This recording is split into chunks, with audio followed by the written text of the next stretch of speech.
I never thought I would become the kind of person who got into a war with a homeowners association. But there I was, standing on the dock at Harbor Point Marina in Charleston, South Carolina, staring at my beautiful 32-foot Sea Ray Sundancer with a 6-foot gash scraped along the starboard side that definitely was not there when I left it 3 days ago. My name is Scott Ashford, and I had worked my entire adult life to afford that boat. 15 years of managing a construction company, saving every spare dollar, and finally, at 41 years old, I bought my dream vessel. The Sea Ray was not just a boat to me. It represented freedom, accomplishment, and countless weekends exploring the Carolina coast with my golden retriever, Max. Now someone had damaged it, and the scrape was deep enough that I could see the fiberglass underlayer. I pulled out my phone and started taking pictures from every angle. The damage ran from the bow almost to the stern, a continuous scrape that looked like something large had sideswiped it. The metallic blue paint was torn away in jagged strips, and there were streaks of white paint embedded in the damage that definitely did not come from my boat. "That looks recent," a voice said behind me. I turned to see Marcus, the Marina manager, walking down the dock with a clipboard. Marcus was a weathered man in his 60s who had been running Harbor Point for 20 years. He knew every boat and every owner. "I was here Thursday morning," I said, my voice tight with anger. "It was perfect, not a scratch. Now this." Marcus knelt down to examine the damage more closely, running his finger along the white paint streaks. "This is fresh, probably happened within the last 48 hours. You are going to want to file a report and check with your insurance. We have cameras covering most of the marina. I can pull the footage for you." "Please," I said. "I need to know who did this. Come by the office in an hour. I will have something for you to look at." Marcus stood up and made a note on his clipboard. "This is the third incident this month. Someone clipped the Johnson's catamaran 2 weeks ago, and before that, we had someone crash into the fuel dock." I spent the next hour documenting everything, measuring the damage and calling my insurance company. They told me to get repair estimates and submit a claim along with any evidence of how it happened. The damage was easily going to cost $8,000 to fix properly, maybe more if there was structural damage beneath the surface. When I walked into the Marina office, Marcus was already at his computer, scanning through security footage. "I've got something," he said, gesturing for me to come around the desk. "You are not going to believe this." The timestamp on the video reads Saturday, 2:17 p.m. The camera angle showed the main dock where my boat was moored. A white Mercedes SUV pulled up and a woman got out. Even on the grainy footage, I recognized her immediately. Brenda Patterson, the vice president of the Seaside Gardens Homeowners Association where I lived. "No way," I muttered. "You know her?" Marcus asked.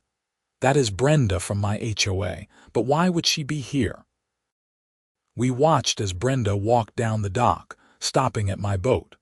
She stood there for a moment, hands on her hips, and appeared to be taking pictures with her phone. Then she got back in her Mercedes and started backing up along the dock access road. This was where things went wrong. She was not paying attention, and her SUV veered toward the dock. The back corner of her vehicle clipped a piling, which sent her overcorrecting. The Mercedes lurched forward and then swung wide as she tried to straighten out. The passenger side of her SUV scraped directly along my boat with a sickening screech that was audible even on the security footage. Brenda stopped the vehicle, got out, and looked at the damage she had caused. She stood there for at least 30 seconds, looking around to see if anyone was watching. Then she got back in her Mercedes and drove away. "There is your culprit," Marcus said. He burned the footage to a USB drive and handed it to me. "Crystal clear. Her license plate is visible too." You have everything you need for insurance and the police if you want to press charges." I felt a cold anger settling in my chest. Brenda Patterson was the same woman who had sent me 3 violation notices in the past 6 months. One because my grass was an inch too tall after I was out of town for a week. Another because I had left my garbage cans visible from the street for 4 hours past the allowed time. The third was because my mailbox had a small rust spot that apparently was bringing down property values. She was notorious in Seaside Gardens for being overzealous, petty, and absolutely ruthless when it came to enforcing HOA rules. And now she had damaged my boat and just driven away. I drove straight to the Charleston Police Department and filed a report. The officer who took my statement, a young woman named Officer Ramirez, watched the footage on my phone and immediately called for a detective. Detective Hayes was a no-nonsense man in his 40s with sharp eyes and a firm handshake. "Mr. Ashford, this is pretty straightforward. We have clear video evidence of hit-and-run damage to your property. The fact that it happened at a marina instead of on a public road does not change anything. I will head over to Miss Patterson's residence and have a conversation with her. She lives in the same neighborhood as me," I said. "I can give you her exact address. That would be helpful." I wrote down Brenda's address on Palmetto Lane, just 4 streets over from my house on Marsh View Drive. Detective Hayes assured me he would be in touch and told me to forward all the documentation to my insurance company. When I got home, Max greeted me at the door with his usual enthusiasm, completely unaware of the drama unfolding. I scratched his ears and tried to calm down, but my mind was racing. I needed to call my insurance and get the claim process started. I also needed to figure out why Brenda had been at the marina in the first place. My insurance agent, Tom Bradford, was someone I had known for years. He handled all my policies, personal and business. When I called him and explained the situation, he was immediately sympathetic. "Send me everything, Scott. The police report, the video footage, photos of the damage, and any repair estimates you get. This should be pretty straightforward since you have clear evidence of who caused the damage. We will go after her insurance for reimbursement." "What about my deductible?" I asked. "You have a $1,000 deductible on your boat policy, but given that we have clear evidence of liability, we might be able to waive it. Let me review everything first." I spent the next 2 hours compiling everything into a detailed email for Tom. By the time I finished, it was almost 7 in the evening. My phone rang and I did not recognize the number. "Mr. Ashford, this is Detective Hayes. I just left Miss Patterson's residence and I wanted to update you on the situation." "What did she say?" "She denied everything. Claimed she has never been to Harbor Point Marina and had no idea what I was talking about. When I mentioned we had video footage, she changed her story and said she did go there but did not damage anything. She insists she was just looking at boats for a friend and left without incident." "That is a complete lie. The video shows her hitting my boat." "I agree, and I showed her screenshots from the footage. She then claimed that any damage must have been pre-existing and that she could not be held responsible for something she did not do. I issued her a citation for leaving the scene of an accident. She will have to appear in court." "Is that it?" "For now, yes. This is a property damage case, not a criminal matter beyond the citation. Your insurance will handle the rest. However, if she continues to deny liability and refuses to cooperate with her insurance, you may need to consider civil court." "Thank you, Detective." After hanging up, I felt frustrated but not surprised. Of course Brenda would deny everything. That was exactly the kind of person she was. She spent her days harassing homeowners over minor violations, but could not take responsibility for her own actions. The next morning, I contacted 3 marine repair shops for estimates. They all said the same thing. The damage was extensive and would require removing the damaged fiberglass sections, rebuilding the hull in that area, and repainting to match. The estimates ranged from $7,500 to $9,200. I forwarded everything to Tom. On Tuesday afternoon, I got an official letter from the Seaside Gardens HOA. My stomach dropped when I saw the return address. I opened it to find a violation notice signed by Brenda Patterson. According to the letter, my boat trailer had been parked in my driveway for more than the allowed 72 consecutive hours, and I needed to remove it immediately or face a $250 fine. The thing was, I did not even have my boat on the trailer. It was at the marina where Brenda had damaged it. The trailer had been sitting empty in my driveway for months without any issues. This was clearly retaliation. I called my neighbor, Frank Morrison, who lived across the street. Frank was retired and spent most of his time in his garage working on old cars. He saw everything that happened on our street. "Frank, it is Scott. Quick question. Has anyone from the HOA been around taking pictures of my property? Funny you should mention that. Brenda came by yesterday afternoon in that white Mercedes of hers. She was taking photos of your house from the street. I figured she was up to her usual nonsense. Why? She hit my boat at the marina over the weekend and drove off. Now she is retaliating with bogus HOA violations." Frank let out a low whistle. "That woman is something else. Half the neighborhood cannot stand her. She fined the Hendersons $300 because their Christmas lights were still up on January 2nd.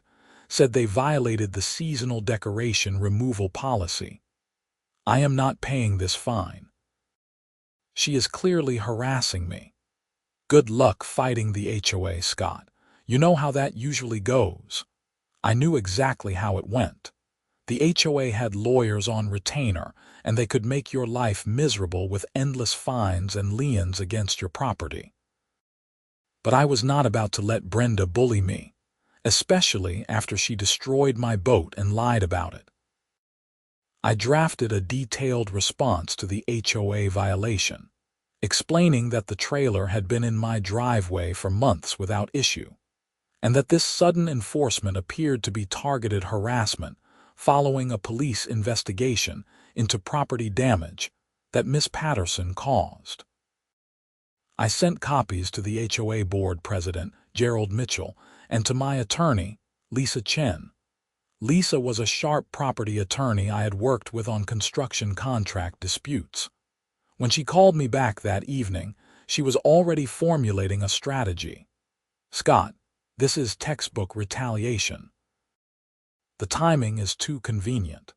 She damages your boat on Saturday, the police confront her on Sunday, and suddenly on Tuesday you get an HOA violation that has never been an issue before. Document everything. Every interaction, every letter, every conversation. We may need it. Can we sue the HOA?" "We can, but let us see how this plays out first. Focus on getting your boat repaired and getting reimbursed. If she continues the harassment, we will have grounds for a civil case including emotional distress and punitive damages." Wednesday morning, Tom called with an update. "Scott, I've got good news and interesting news. The good news is we are approving your claim. The repairs are covered minus your deductible. The interesting news is that I reached out to Brenda Patterson's insurance carrier. She has not reported the accident. In fact, when her insurance called her to ask about the incident, she told them it was a fraudulent claim and that she was never at the marina. She is lying to her own insurance company. Yes, and that is insurance fraud. I sent them the video footage and police report. They are now investigating her for making false statements.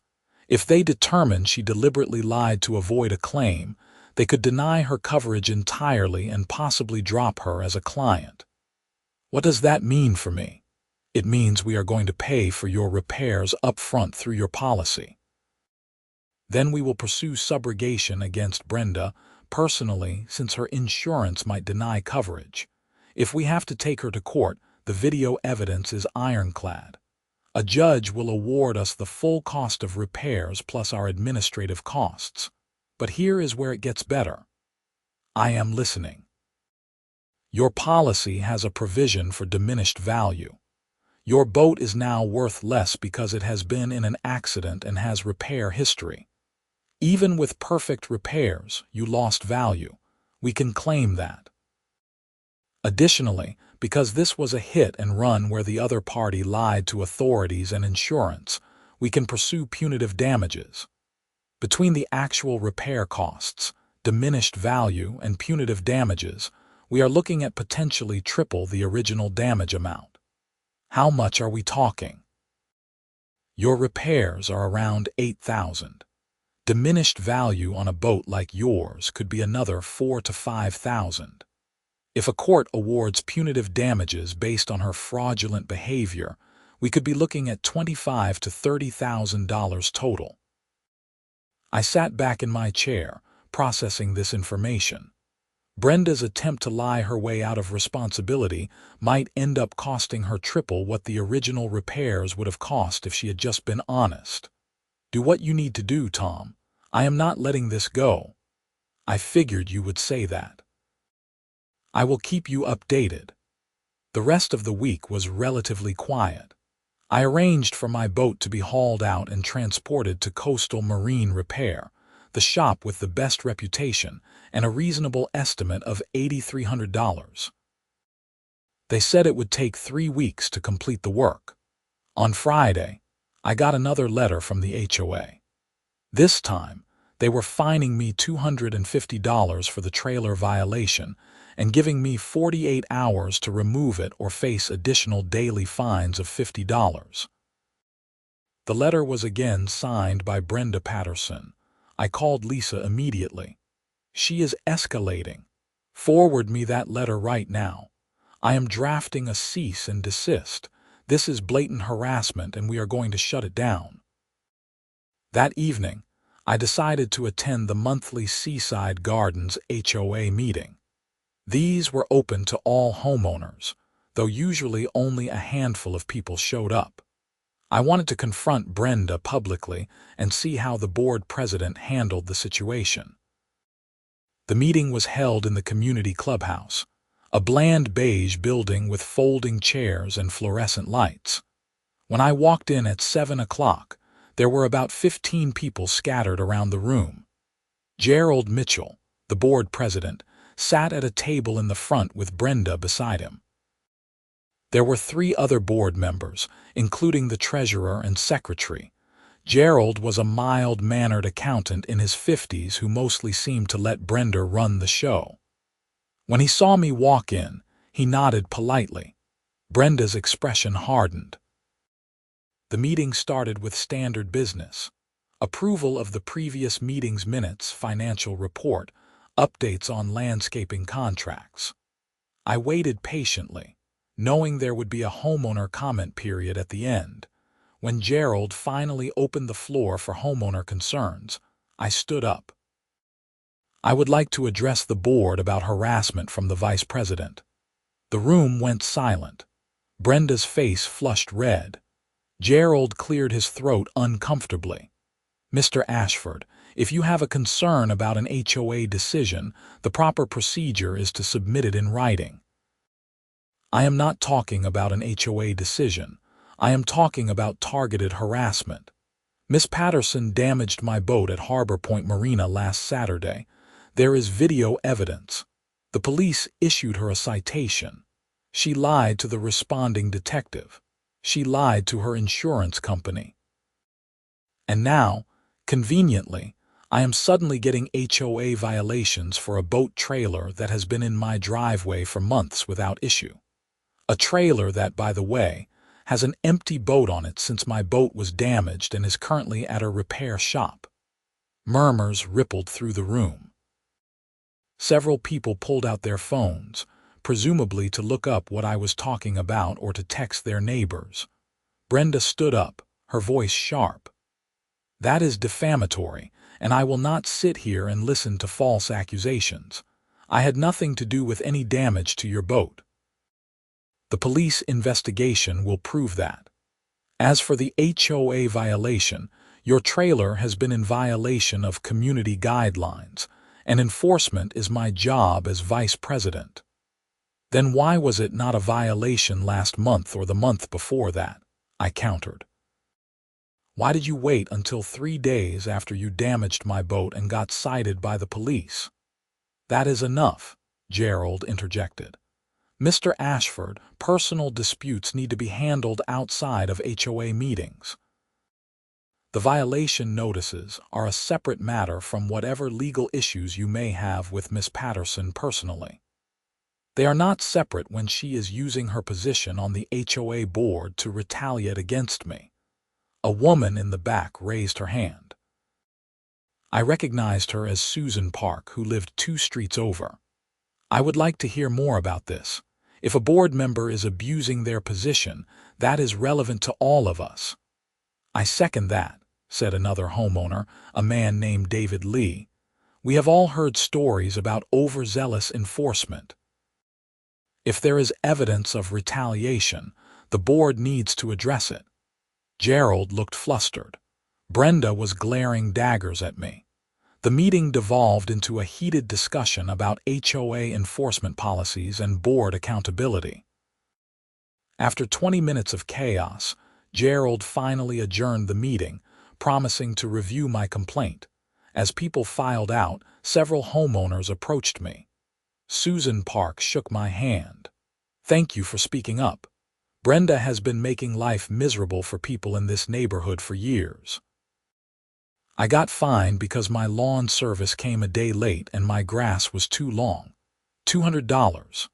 She fined us because our garbage can lid was open on a windy day, David Lee added. Said it was unsightly. We are all tired of it, but nobody wants to fight the HOA. Well, I am fighting, I said, and I am not backing down. Over the weekend, Lisa sent a formal cease and desist letter to Brenda and the HOA board, outlining the timeline of events and threatening legal action if the harassment continued.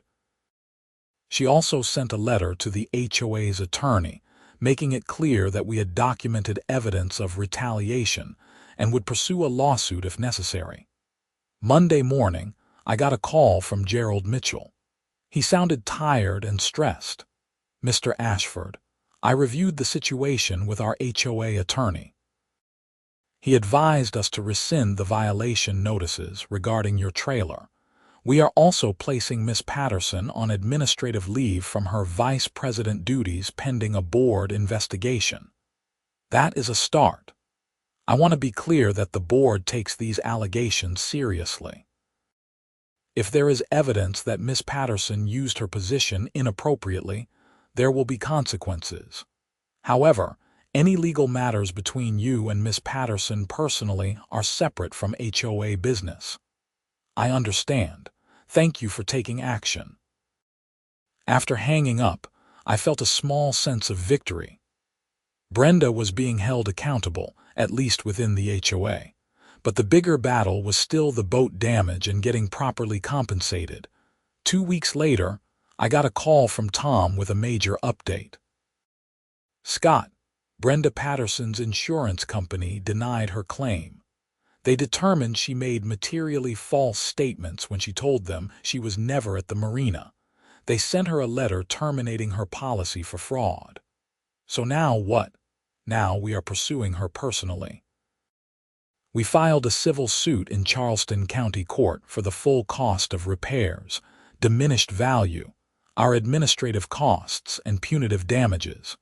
We are asking for $30,000. Her lying to insurance and the police is going to work heavily in our favor. When is the court date? Probably 3 to 4 months out. The court system is backlogged, but we have time. Your boat repairs are almost done, right? They said another week. Perfect. Once the repairs are complete, we will have the final documentation we need. The following week, I got a certified letter from Brenda's attorney, a man named Richard Holbrook. The letter was an attempt at intimidation, claiming that I was harassing his client and that the lawsuit was frivolous. He threatened to countersue for defamation and emotional distress. I forwarded it to Lisa, who called me laughing. "This is amateur hour. Her attorney knows she does not have a case. This is a scare tactic. Ignore it." Should I be worried? Not even a little. We have video evidence, police reports, insurance documentation, and a pattern of fraudulent statements from her. No judge is going to take her seriously.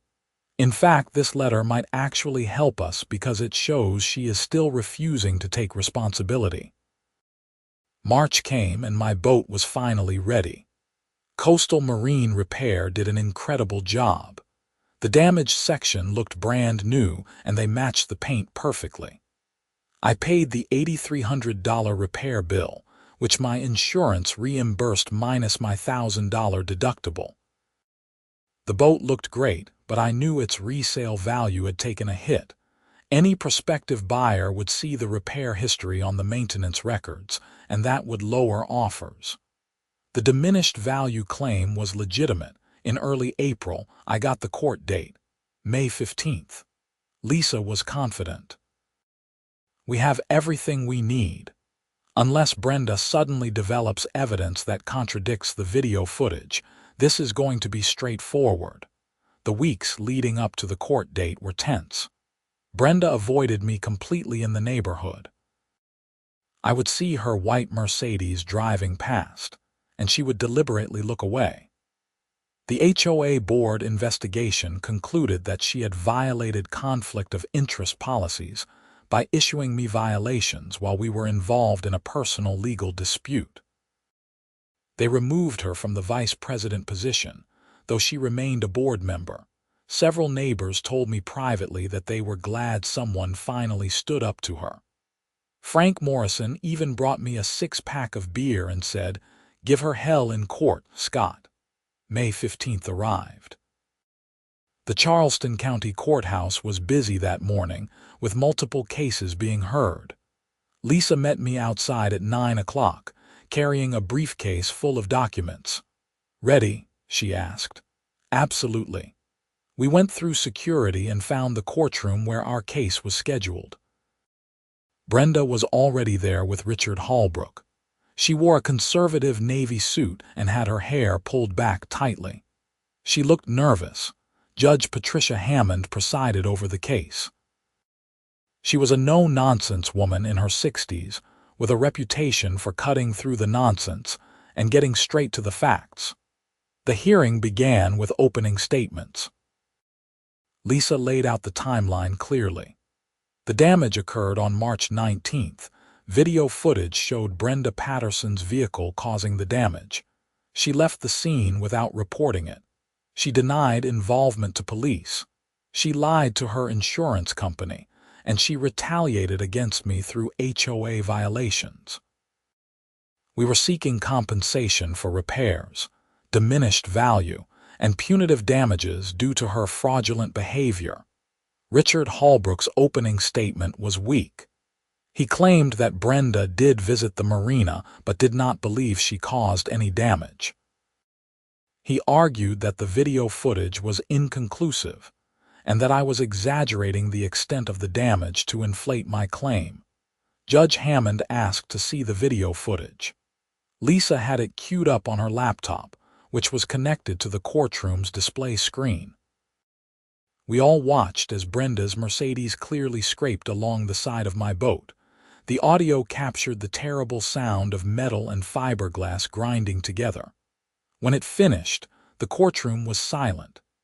"That looks pretty conclusive to me, Mr. Holbrook," Judge Hammond said dryly. "Your Honor, my client maintains that any damage was minor and that the repair costs are excessive. We have 3 independent estimates, all within the same range," Lisa countered. plus documentation from a licensed marine repair facility showing the extent of the damage. There was a 6-foot gash in the hull that required fiberglass reconstruction. Judge Hammond reviewed the repair bills and estimates. She also reviewed the police report, Detective Hayes' notes, and the documentation from both insurance companies showing that Brenda lied about the incident. "Miss Patterson," Judge Hammond said, looking directly at Brenda, "do you want to testify on your own behalf?" Brenda stood up, and Richard whispered something to her before she approached the witness stand. She was sworn in and sat down, her hands gripping the armrests. "Miss Patterson, did you visit Harbor Point Marina on March 19th of this year?" Judge Hammond asked. "Yes, Your Honor." "Did your vehicle come into contact with the plaintiff's boat?" Brenda hesitated. "I may have bumped something, but I did not think there was any damage." "The video clearly shows your vehicle scraping along the side of his boat for several seconds, and you stopped and examined the damage before leaving. Why did you not report it?" "I did not think it was that serious." "You did not think a 6-foot gash in a boat was serious?" "I did not see a gash, I just saw some marks." Judge Hammond's expression was skeptical. "And when the police contacted you, why did you deny being at the marina?" "I was confused. It was a stressful situation." "And when your insurance company contacted you, why did you tell them you were never there and that the claim was fraudulent?" Brenda's face flushed. "I was advised by someone that I should deny it unless they had proof." "Who advised you to lie to your insurance company?" "I do not remember." Judge Hammond made a note. "Miss Patterson, you understand that making false statements to an insurance company is insurance fraud, which is a crime." "I did not commit fraud. I just did not want to admit to something I was not sure I did. But the video clearly shows what happened." "I know that now." The questioning continued for another 20 minutes. Brenda's story was inconsistent and evasive. She tried to minimize the damage, claim confusion, and shift blame. It was not going well for her. When Lisa cross-examined her, it got worse.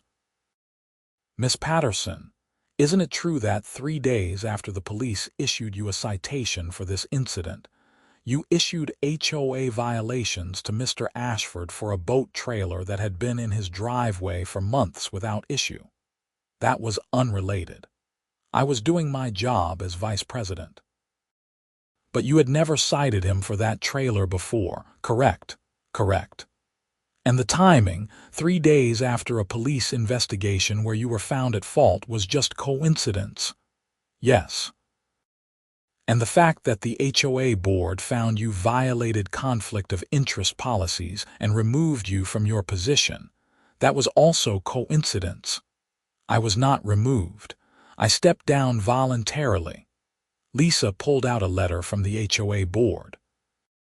"This letter from Board President Gerald Mitchell states that you were removed from the vice president position due to violations of board conduct policies. Were you lying just now when you said you stepped down voluntarily?" Brenda's attorney objected, but Judge Hammond overruled it. Brenda stammered, "I misunderstood the situation." When it was Richard Holbrook's turn to present his case, he had very little to work with. He called an auto body expert who testified that the damage to Brenda's Mercedes was minor and could have been caused by any number of things. Lisa pointed out that we were not disputing the damage to Brenda's car, only that her car damaged my boat, which the video clearly showed. He tried to argue that my repair costs were inflated, but Lisa had documentation from 3 independent shops, all quoting similar amounts. He tried to argue that diminished value was not applicable, but Lisa had case law showing it was standard in maritime property damage cases. By the time closing arguments came, it was clear which way the case was going. Judge Hammond took a brief recess and returned 20 minutes later with her decision. "I find in favor of the plaintiff." The evidence is overwhelming that Miss Patterson's vehicle caused significant damage to Mr. Ashford's boat, that she left the scene without reporting it, that she lied to law enforcement, and that she lied to her insurance company to avoid liability. This is not a case of disputed facts. The video footage is clear and unambiguous. Brenda's face went pale. I am awarding Mr. Ashford the full cost of repairs in the amount of $8,300. I am also awarding diminished value in the amount of $5,000, which is reasonable given the extent of the repairs and the impact on resale value. Additionally, due to Miss Patterson's fraudulent statements to insurance and law enforcement, her retaliation against the plaintiff through abuse of her HOA position, and her continued refusal to take responsibility, I am awarding punitive damages in the amount of $12,000. The total judgment is $25,300. I felt a surge of relief and vindication. Lisa squeezed my arm and whispered, "That is even better than we hoped for." Judge Hammond continued, "Miss Patterson, you are fortunate that the district attorney is not in this courtroom. Your actions constitute insurance fraud, and you could face criminal charges. I am strongly advising you to take responsibility for your actions going forward and to pay this judgment promptly. If you fail to pay, Mr. Ashford can pursue collection through wage garnishment or liens against your property." After the judge dismissed the case, Brenda and her attorney quickly left the courtroom. I could see tears in her eyes, though I did not feel particularly sympathetic. She had brought this on herself by lying and trying to cover up what she did. Outside the courthouse, Lisa shook my hand. "Congratulations, Scott. This was a solid win. Once the judgment is official, we will send her a payment demand. She has 30 days to pay before we start collection proceedings. You think she will pay? She does not have much choice. If she does not, we can put a lien on her house. That will affect her credit and make it impossible for her to sell or refinance without paying us first." Over the next few weeks, I waited to see if Brenda would pay.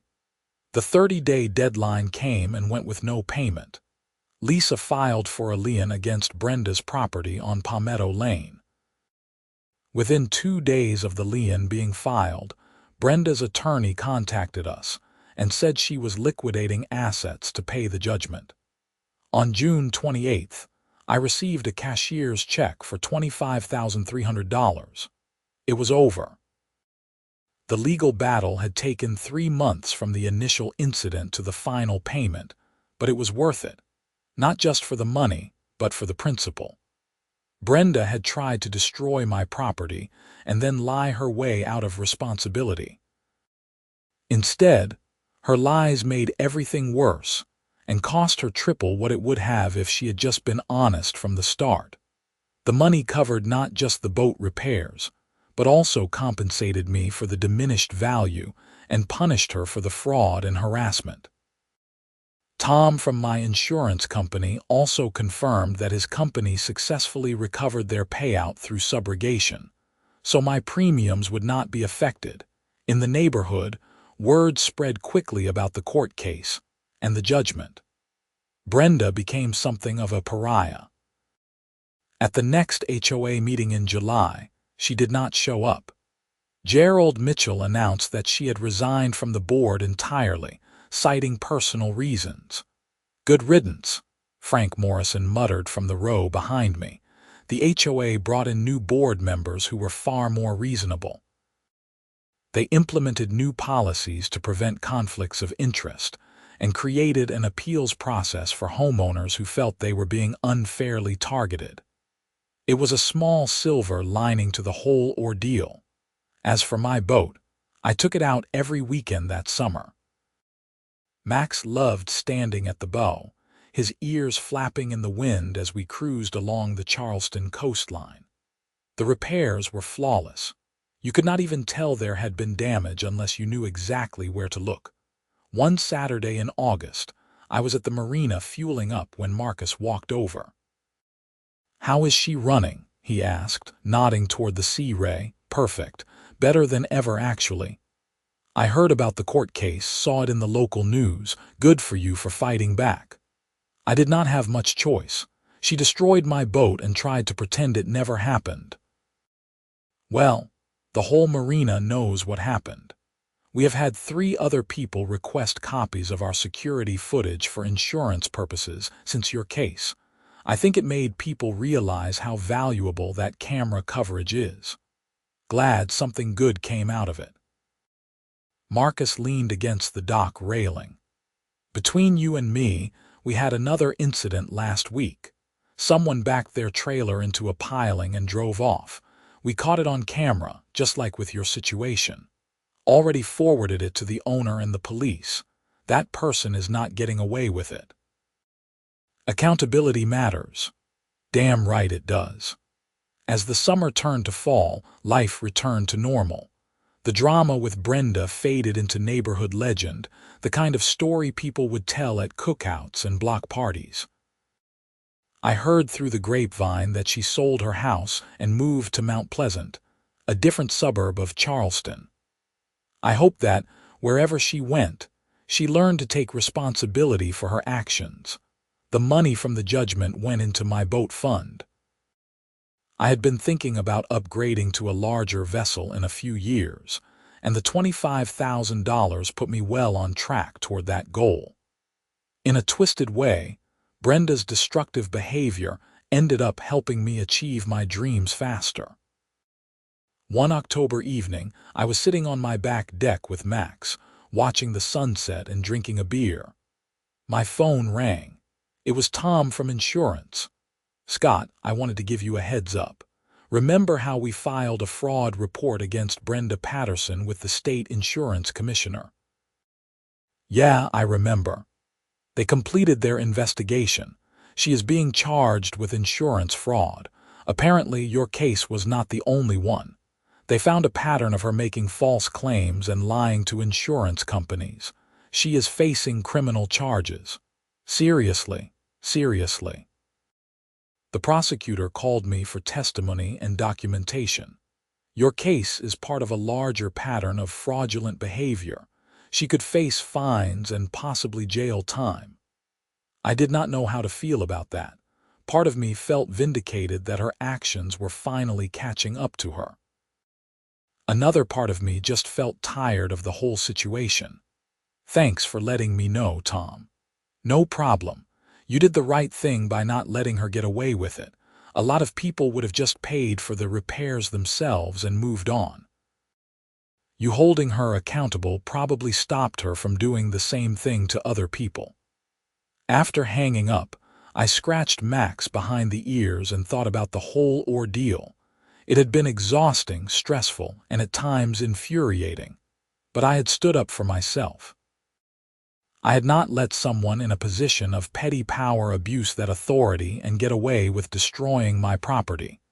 The legal system worked the way it was supposed to. The evidence was clear, the judgment was fair, and justice was served. Brenda Patterson learned an expensive lesson about honesty and accountability. In November, I ran into Gerald Mitchell at the grocery store.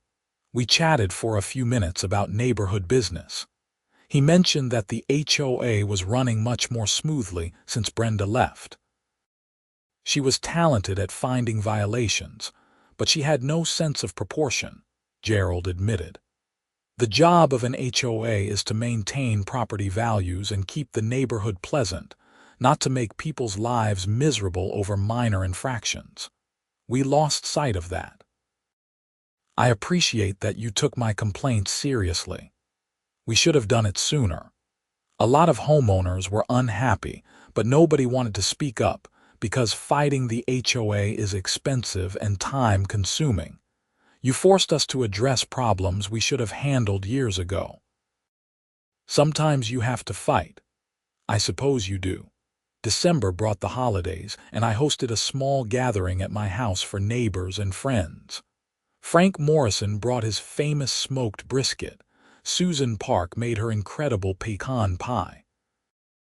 David Lee brought his guitar and played some acoustic music while we sat around the fire pit in my backyard.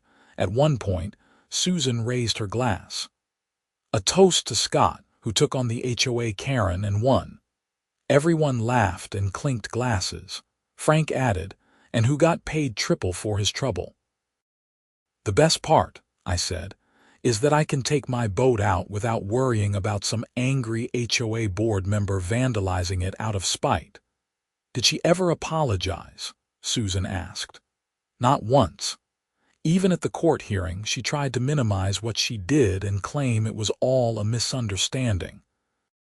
Some people just cannot admit when they are wrong. Well, at least she is gone now. Moving to Mount Pleasant was probably the smartest thing she ever did. Fresh start, no history. Let us hope she learned something from all this, David said. I doubted she had, but that was not my problem anymore. I had moved on and life was good. In January, nearly 10 months after the initial incident, I got a call from Detective Hayes. Mr. Ashford, I wanted to update you on the criminal case against Brenda Patterson. She took a plea deal. She pleaded guilty to insurance fraud and got 2 years probation, a $10,000 fine, and 100 hours of community service. She also has to take an ethics course. No jail time. It was a first offense for the criminal charge, even though there was a pattern of behavior.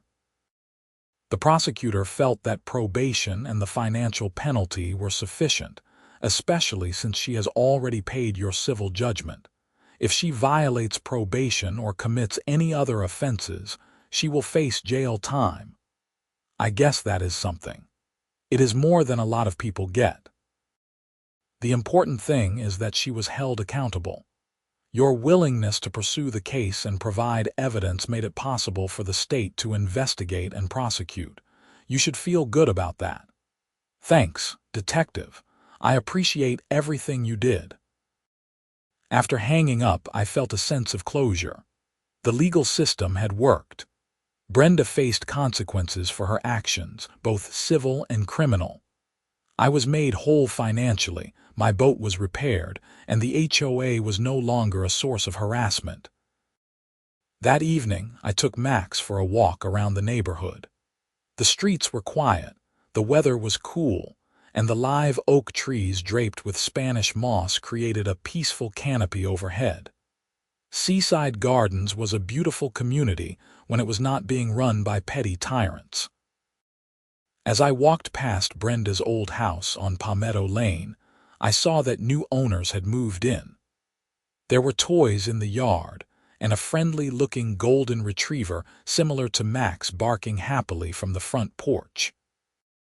It was a reminder that life moves on, neighborhoods change, and fresh starts are always possible. When I got back home, I checked my email and saw a message from Coastal Marine Repair. They were following up on the work they did on my boat and asking if I would be willing to provide a review. I wrote a glowing review praising their craftsmanship, professionalism, and attention to detail. They had turned a disaster into something beautiful. I also wrote a review for Tom Bradford and his insurance agency, thanking him for his support and advocacy throughout the claims process. Good people deserve recognition. Finally, I sent a thank you email to Lisa Chen, my attorney. She had been professional, strategic, and effective. Her legal expertise made the difference between getting screwed over and achieving justice. As winter turned to spring, I started planning my summer boating season. Max was getting older, and I wanted to make the most of the time we had left together. I mapped out trips to Hilton Head, Beaufort, and maybe even down to Savannah if we had time. The Sea Ray was ready. I was ready. And this time, there was no HOA vice president lurking around looking to cause trouble. One March evening, exactly 1 year after the incident, I took the boat out for a sunset cruise. The water was calm. The sky was painted in shades of orange and purple, and Max sat beside me in the captain's chair, content and peaceful. As I steered through the Charleston harbor, I thought about how much had changed in a year. I had gone from being a guy who just wanted to enjoy his boat to someone who stood up against harassment and fraud. I had fought back when it would have been easier to give up. I had held someone accountable when they tried to lie their way out of responsibility. The experience taught me that sometimes the right thing to do is also the hard thing. Standing up to Brenda cost me time, stress, and money upfront. But in the end, it was worth it. I got justice, I got compensated fairly, and I helped create positive change in my community. The Marina cameras caught her in the act, and that evidence made all the difference. Without that footage, it would have been my word against hers, and she probably would have gotten away with it. Technology, used properly, protects honest people and exposes dishonest ones. As the sun dipped below the horizon and the first stars appeared in the darkening sky, I felt grateful. Grateful for my boat, for my dog, for good neighbors, for a fair legal system, and for the courage to fight when fighting was necessary. Max barked once, a happy sound, and I scratched his head. "We did good, buddy. We did real good." I turned the boat toward home, the engine humming smoothly, the water rushing past the hull. The 6-foot gash that once marred the starboard side was gone, replaced by flawless fiberglass and gleaming paint.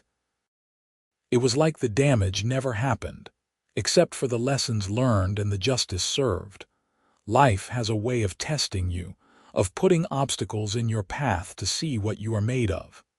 Brenda Patterson was my obstacle, my test, and I passed. Not because I was particularly brave or special, but because I refused to accept being victimized. I refused to let someone abuse their power and destroy my property without consequences. The $25,000 judgment was not just money, it was validation. It was proof that the truth matters, that evidence matters, and that persistence pays off. It was proof that even when someone tries to lie, cheat, and manipulate their way out of responsibility, sometimes the system works exactly as it should. As I pulled back into my slip at Harbor Point Marina, Marcus was walking the docks doing his evening rounds. He waved, and I waved back. The marina felt like home now, a place where my boat was safe, and where the cameras watched over everything like silent guardians. I tied off the boat, helped Max onto the dock, and locked up for the night. The air smelled like salt water and freedom. Tomorrow would bring new adventures, new sunsets, new memories on the water. But tonight, I was just a man who owned a beautiful boat, lived in a peaceful neighborhood, and learned that sometimes fighting back is the only way to move forward. Brenda Patterson damaged my boat and denied it. The Marina cameras caught her in the act, and insurance paid triple what the repairs cost. Justice was not just served, it was delivered with interest, consequences, and a clear message that dishonesty and fraud do not pay. As I drove home with Max in the passenger seat, his head out the window and his tongue flapping in the wind, I smiled. Life was good. The battle was over, and I had won.